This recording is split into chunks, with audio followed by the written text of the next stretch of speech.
Now, when I saw this article with this uncharitable picture of my main man, Carl Benjamin, I thought that I was going to get a slander piece from the dirty, dirty smear merchants.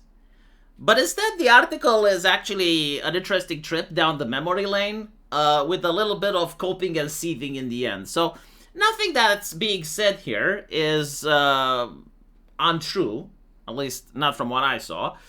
You can say it's a little bit uncharitable because Gavin has a little bit of snark, picking on Carl Benjamin for deciding to begin his political career by complaining about video games. And this is something that a lot of academics and smart people can't seem to figure it out. But the Romans did figure it out, and that is the fact that a society runs on two pillars, bread and circus. And so video games are not the bread, but they are the circus. And one of the main reasons that the Obamas managed to win the youth on their side was because the Bushites were actually called the fun police. They didn't like music. They hated anything that has to do with rock or heavy metal. They didn't like video games. They didn't like movies that were violent. They didn't like a lot of things. And so many people said, oh, well, how about you go fuck yourselves? And they started their own movement. And they voted for Obama. And so it is ironic that people like Sargon, which the actor accuses of being responsible for the long march through social media, also started because the social justice activists just couldn't let video games alone. Seriously, like there is so much political backlash that it's absolutely not worth it to mess with the circus. But they did. And so a lot of content creators like Sargon started their YouTube career because of video games. And I can name like 5 or 6 other political commentators that literally started for the same reason. And what seemed to be impossible at the time to defeat the Obama culture is now not just possible, but it's actually happening. And so Gavin Haynes is a little bit upset over the fact that Sargon started as a classical liberal and was telling young people about liberal values, and now Sargon is an openly anti-liberal. Now here's the thing that a lot of academics don't seem to understand. They believe that society can be engineered through philosophy. That if you just tell people a better story, then they can change the way that the political system works in a country. They can change people's morality and behavior, right? Like you can turn an atheist into a Christian just by telling him a better story. Or you can turn a Christian into an atheist by telling him a story, right? Like, that's what they think. But unfortunately, that's not really how the world works. In reality, if you look at where Sargon is coming from, he's coming from the United Kingdom. And I would say that right now, for people that are lucky enough not to be in that hellhole, they're looking at the UK as the clown car of Europe. All of the excesses and the corruption that comes from the European Union can be witnessed in the UK dial to 11. And so when people experience that, they know that something is wrong. Most people can't articulate as to what that is. But in reality, it's a loss of legitimacy from the UK government. And so when that happens, that's when people start listening to alternative solutions, to alternative stories. And initially, people listen to moderates. People can listen to someone like Nigel Farage. And when they see that Nigel Farage is getting debanked and he's being dragged through the mud and he's being mistreated, and then they see the moderates, they see like the mothers, and they see young people just getting arrested over stuff from social media, that's when people become extremists. Because it's like, if they're going to arrest me, if they're going to treat me like shit, what's the point anymore? When they feel the spite, when they feel the vindictiveness being thrown at them, what's the point in playing nice? And so it's not like the story that convinced Carl in order to stop being a liberal, although he did get some brain damage from going to an academia, to a university. I think like that's horrible what happened to him, and I fully blame his professors. But he is experiencing that in his own country. Like his experiences as a British person are not the same experiences as someone that lives in Poland. And so his ideology is actually framed by that, right? Like he views the world through the lens of his country, and he views it as an inevitability. Like he can't view the fact that there is a possibility of things getting better. It's like, no, like things are already bad. And so this is what the journalist doesn't understand. He's blaming Carl instead of blaming his government. Instead of blaming the people that actually brought it to this point.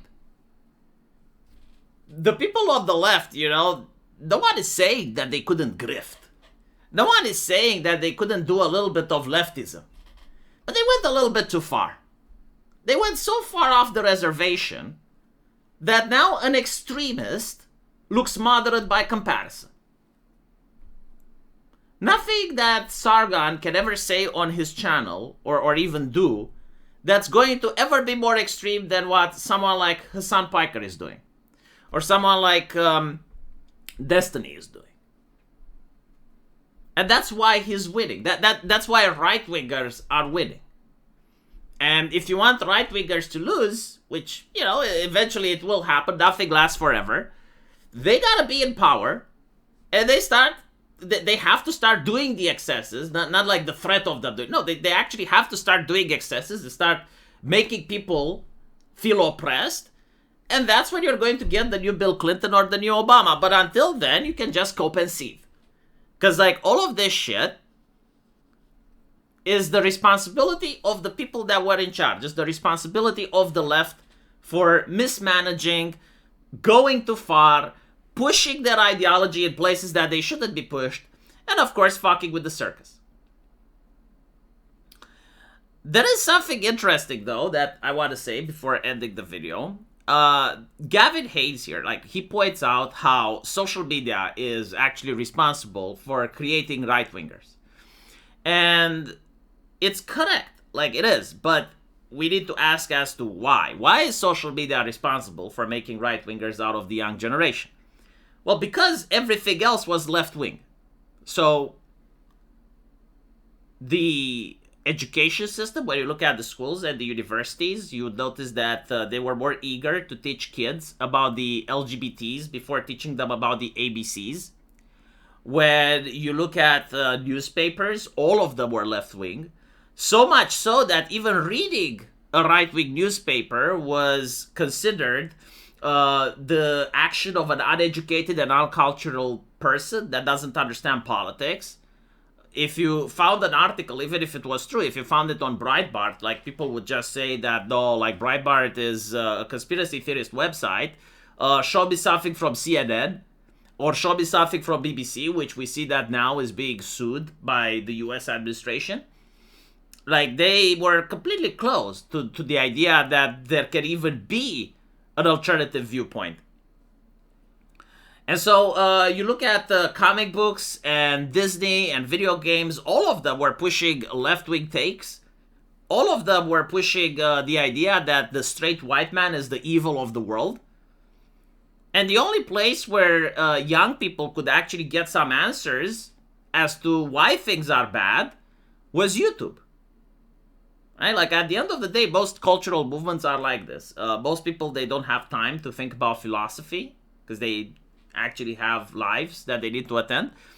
But they have a feeling that something is bad. They feel that things should be better.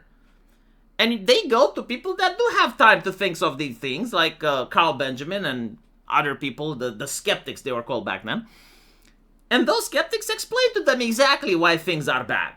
And they're like, oh, wow, well, the media never mentioned this to me. Oh, the academia never mentioned. And then they go to their place of work or they go to their schools and they try to bring these things up and they immediately notice that they're punished for doing so. And it's like, oh, so they have something to hide.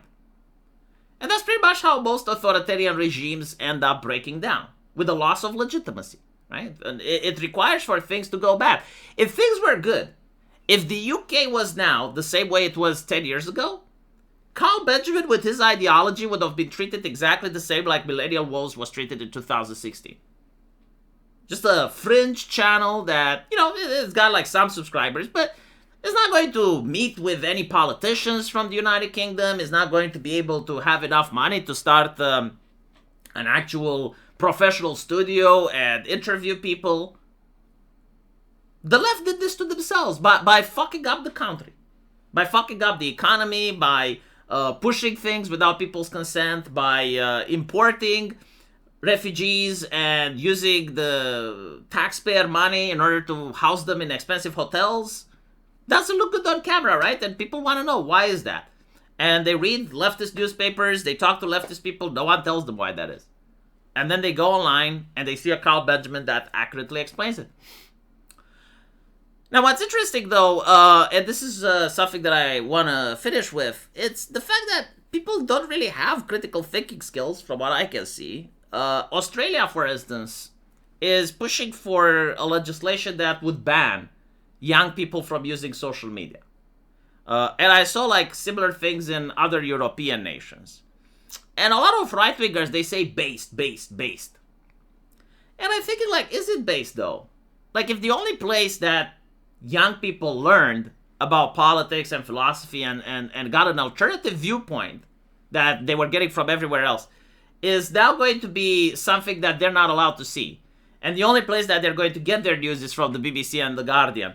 How based is it really, though? Like, you're a parent, you know, you have parental controls. Like, you could actually decide which websites they go on. I think, like, I am the one in charge that gets to decide where my 15-year-old son goes on the internet and what they can browse.